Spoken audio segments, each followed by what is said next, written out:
Hey, this is a chandelier that I just created following a Purdue Polytechnic VFX tutorial using Houdini. However, it's from 6 years ago. So basically today I'm just going to be comparing the differences between how Houdini was making the chandelier 6 years ago to how it is now.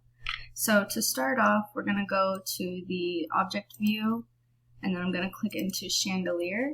And I want to highlight that in the first part of the tutorial, in the first video, when he is drawing the curve, it used to say with this transform node, it used to say like X form or Y form or Z form.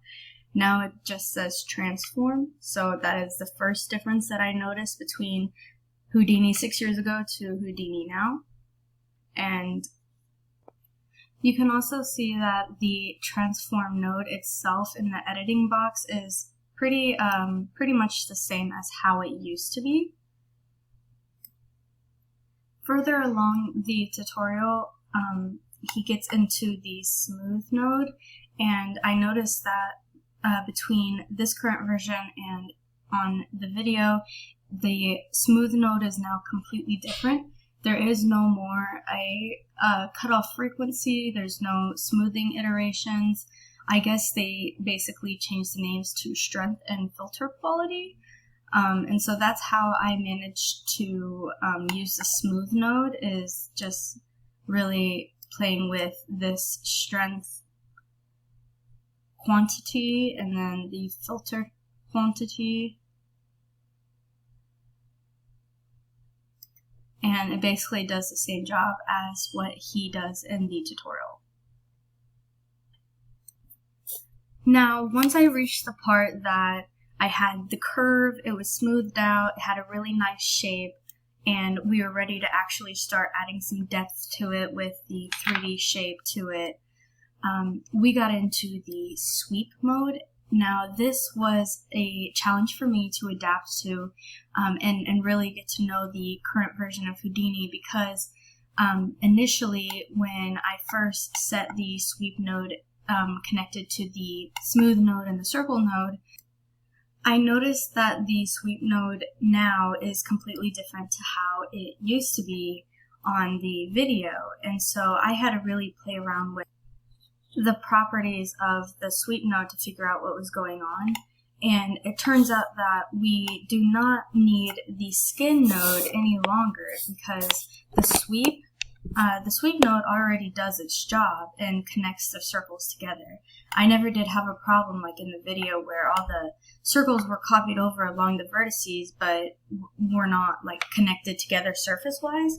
It just already came like this, and all I had to do was go into the circle node and change the radius, and that's literally as simple as it is. So that was a nice update that Houdini has made. The next learning adaptation that I had to experience with creating the chandelier was with the poly extrude function when making the plates that go on each individual arm of the chandelier. So in the video, it automatically jumps to, there'll be tabs here, and it'll say local, global, options, and groups. Well, instead, they have replaced it with, it first starts off with these properties that you can change, which includes like distance, which kind of does similar features, but the more confusing part about this compared to in the video is that it does not explicitly say global, that you're editing in the global version at first. It will say down here transform space, so you will have to like scroll down to a certain point to see that you're editing in the global. You can also still edit in the local, but the settings are pretty different compared to how they were 6 years ago, and they're actually blanked out right now, so you can't even edit these properties. So that was kind of confusing for me, was to figure out if I was actually in the global or not, and turns out that the transform space is basically telling you that information. And then after that, it was pretty self-explanatory with the video following how to make this plate into more of a 3D shape rather than like a flat circle. Alright, now we move on to the flame that goes onto the candle.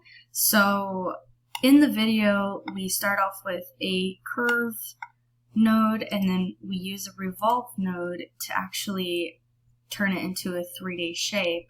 Well, with me, I basically try to make things as simple as possible, and I believe that it pretty much did the job. But you can see here, there's this edit node here. Use the revolve tool. There's an open hole up here, and I know he did walk through the video on how to do this. Basically all that I did was go and I went into select, and then I selected all the individual points.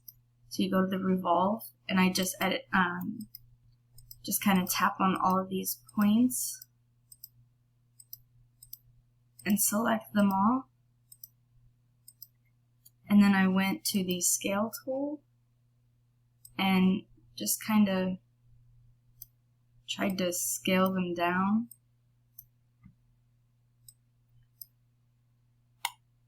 Yeah. Scale them down like this, kind of to like a single point. And then I would like go on to the next row, highlight all around these, and then scale these down, and that's how I ended up with, I go back, this kind of shape. It turns more into a point.